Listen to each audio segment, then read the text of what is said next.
Upselling an existing client can be a pain in the neck, and it feels like you need to reconvince the client. It was that for me, and it's oftentimes for our software company clients. That's why I want to give you a full breakdown how it works, that the client actually convinces himself throughout the whole collaboration. So you don't need to do a big firework at the end of the contract to convince him. And with this strategy, only last month I made 39,000 euros, and even one client gave us 50% revenue share without even asking. So that's a big, big win. Let's jump right into the strategy. The first thing, the biggest mistake I always made, I always waited for the end of the contract to make the upsell. Today, I'm already telling the upsell in the first call, not in the first client call, but in the first call I ever have with a person. So we go through their situation, I analyze it, I qualify them from a money point of view, and if they fit all the criteria, I will also tell them what happens after our initial collaboration. For example, we always start with 3 months initial collaboration, and most of our clients then decide to go 6, 12, 24 months in a more intense collaboration. I mentioned the price, I mentioned that I want to have a long-term client, I also mentioned the reasons why clients extend, and I kind of tell them, yo, this is what's going to happen afterwards. It can be the same amount as right now, or if you want to work more focused, more closely with me, it will be a little bit more expensive. I tell them the exact price, I tell them why our clients stay with us, and if a client is not suitable, in this case he's still a prospect, he will not say yes, he will not continue, which is perfectly fine. I just want to have people on my calls that they're like, oh, he actually cares about us. It's not just a one-off project. He wants to learn, he wants to work long-term with us. That also requires you providing continuous value, but I'm not afraid that you're not doing that. So any kind of transparency you can give the potential buyer in the beginning will add to your value as a company. Because if you're able to predict, and that's what I'm also writing here, future problems, future solutions, then you gain some trust, because only a person with experience can share these kind of things. I want to give you a few examples. For example, our ERP company clients, they tell their clients, okay, we will establish the workshop with you. We will discuss, in this case, how the ERP will look like. And once it's established, we will also have the possibility to clean up your data even more, discuss other branches of your company. We can have a look at our templates, in this case, process templates that allowed our clients to ramp up production without needing new employees. All these kind of things. Just look into your old projects, look at which kind of features, which kind of extension of the ERP in this case, or any other software your existing clients requested, because the likelihood of another company needing those as well is very high. Because once a client is sold, once the go live is done, the client changes completely. He changes from survival, let's hope they don't mess up the project, to relaxation. And that's where they can start thinking in, let's say, in a more relaxed way. They start using your software, you start using the software that you maybe customized, that you developed from scratch. And from there on, there will be new ideas. So if you mention that already in the sales process, they will be like, oh, they really have experience. It looks like the things that will happen afterwards, there will be things happening. It's not a one-off. I will have support. I will not only have support, but also somebody that guides me through, that guides my company, that is a trusted advisor, that thinks ahead, that always checks on my company to see if we are up to date with our software. Because in the end, you don't want just to sell a software. You want to continuously, let's say, impress the client without actually doing much to stay with you. And this is what you can already portray in the sales call, in the first ever interaction you have. So they're like, wow, they are thinking this through until the end of our time. This is somebody I can trust. Because in the end, they don't buy your solution. They buy the trust first, which is then confirmed by the software or whatever you deliver. That's a very, very important point. Exactly. Tell them what happens before the call, during the sales process, and afterwards. If you can describe the whole process, they're like, wow, they thought this through. There's a real process behind this. It's not just somebody juggling they are real expert. And that's the impression you want to make. As here written, creates trust and so on, blah, blah, blah. Shows that you want long-term clients also, because it's not just this one sell.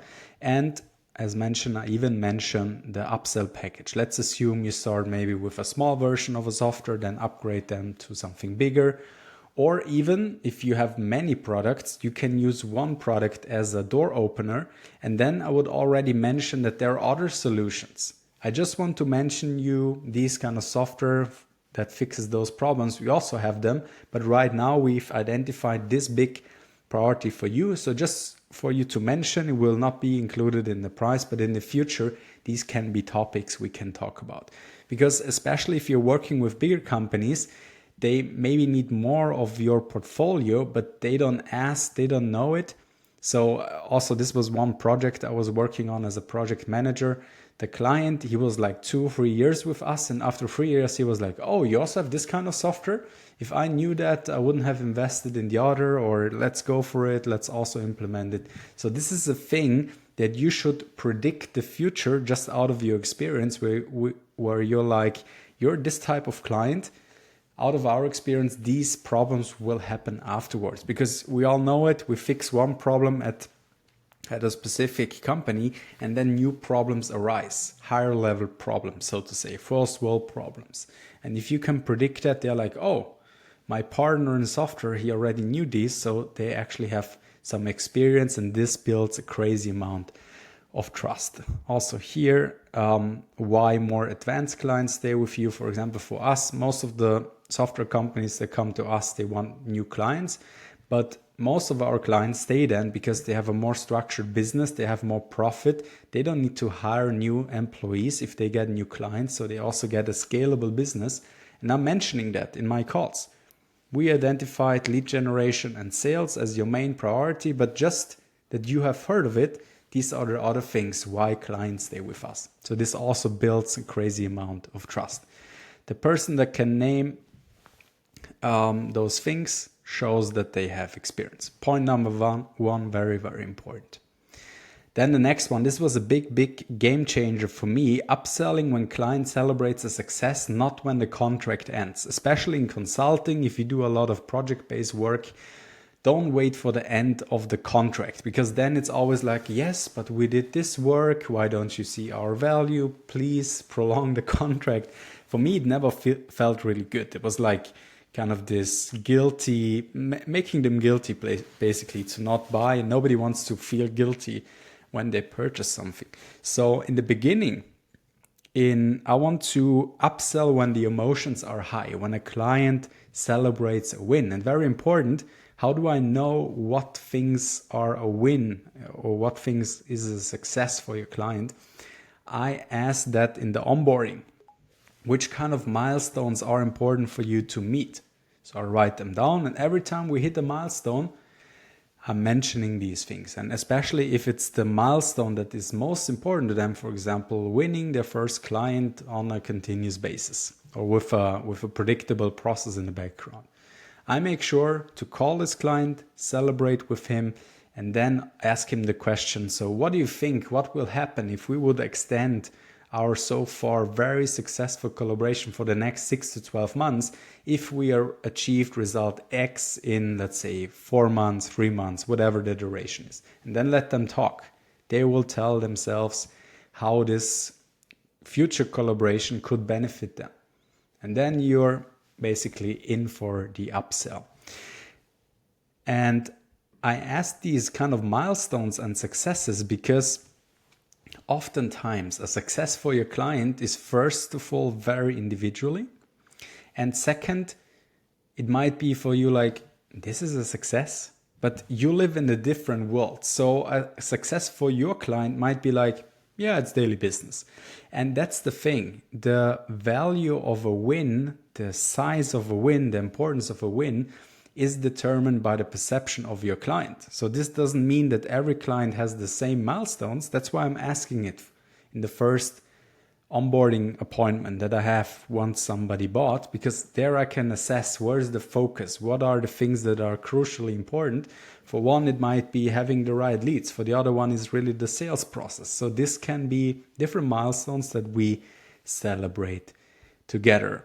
And this celebration together is a crazy crucial part, which we come here for in the third part. Connect the wins, the successes to you and your company. We all know these clients, you help them a lot, their company would die without you, you save them tons of money, tons of time, and then they're like, yeah, our situation in the beginning, it was not too bad, you did some things, yes, but it was not crazy, it was not life-changing. And you're just sitting there and you're thinking, what the fuck, like, are you stupid? I helped you save your company. And then obviously going in a discussion there is really, it's the same shame principle again. You feel like you make the client guilty and the client feels guilty, and then it's just a bad relationship. So as written here, it was a pure hate moment for me when I was dealing with these kind of customers when I used to be a project manager in the software space. That's why it's always important from day one, connect the successes back to your work. The milestones that you figured out will help you, but it's also the questions you ask. How have you been working before the implementation of the ERP, for example? Yes, we have done this and that. Okay, and how did you feel? Yeah, really like shit. We wasted so much time. How much time? Like 5 hours per week. Okay, and right now? How does it feel? How much time do you save? Yes, we are not wasting the time. See, and this is what happens because we work really closely on the project if we really focus on the things that are important. And let's assume you had a meeting where there was a showstopper and you fixed it because you put the involvement, you made them realize, okay, this is the focus, you prioritized. And maybe in the next meeting, they're like, yeah, we fixed now this problem. Everything is good, and you can ask, okay, how does it feel? What did it change? And then you can put yourself in. It's not bragging, it's just redirecting the focus of the good work you did. Have you seen what happens? If we work closely together in this meeting, you're fully open and honest about the situation so we can assess it in a way to fix the problem easily. Because as you have seen, we worked so closely as we always do, and then we fix the problem within one quick session. And I'm really grateful for that we have this kind of collaboration. Do you see my point? And then you let them speak. Yes, it's true, and you saved us. And they talk themselves into why you're the greatest and the best. So you don't need to do it. And it's way more honest. If I'm telling that I'm the best, it's always a little bit show off, which I don't like personally. And like this, with this formulation, with this kind of phrasing, you basically let your clients convince themselves. And that's really nice effect. Also, our clients in the ERP and software space, they're like, he was completely angry because of a complaint in the beginning of the call. And then I just asked him these questions and he was the biggest fan. And he even said like, send me the contract. I will sign it, whatever. Just put something in that it's legal for you, that your bookkeeping is content, whatever. I know, I trust you. Let's continue. I would be stupid to not continue. These are the things that you prepare from day one, which leads us to the last point. If you go the extra mile, tell them. Extra miles are taken advantage of if they are not perceived as extra miles. Let's assume your client gets the small package, but he demands work that it's in the bigger package, so to say. More support, whatever. Tell them that you are making an exception, but also prime them already. See, this kind of support happens if we go the next step to our higher program, for example. This is the better service that our clients get that are in our VIP program, in our gold program, whatever you call it, doesn't matter. But you prime it already. You see this kind of things, and then when you have the next level, we will extend our collaboration with our gold, platinum status, and that's where we will work on the next biggest thing. But now let's go back to the focus. We are doing the preparation work. So you are basically rewarding them to upsell afterwards, to buy the bigger package. For example, for us, it's the thing we start with lead generation, marketing, and sales. And then we obviously help our clients as well to do all the hiring of new salespeople, because once you have the process, you can decide, if you as a CEO do all the work or if you hire somebody. So new topics arise: leadership, hiring, tracking sales KPIs. And that's a topic we discuss in our higher programs for our more advanced clients that make already a few million. And that's the excitement I start. Now we are working on the foundation. And then as a bonus afterwards, we will work more closely in our higher program to have a fully fledged sales system. If this is the goal of somebody, so already tell them it's not in the scope, but it will be in the future if we deal right now about the basics, the foundation, and then we take the next steps. You also guide the client here. Oh, he knows that we first need to build a foundation. Makes so much sense. Afterwards, I will be rewarded with the higher package. So these extra miles, it's your responsibility, and you get what you tolerate. If you always go the extra mile, if somebody demands it, then it's invaluable. So they will be like, why should I upsell? I'm getting the same for less, so what are you doing? So in this case, also tell them if they're demanding it in the beginning, you can be like, yes, we have also this different program, would be a higher price. But if this is the kind of support you're requesting, let's talk about how our more advanced package client support can help you. And this is how I transition it into those 4 points. So if you have a specific situation where the upsell might be a little bit more tricky, make sure to implement those for the next projects. And if there is a tricky point, write me on LinkedIn or on Instagram. You find the links down below. And I wish you so much success with your software company. Bye-bye.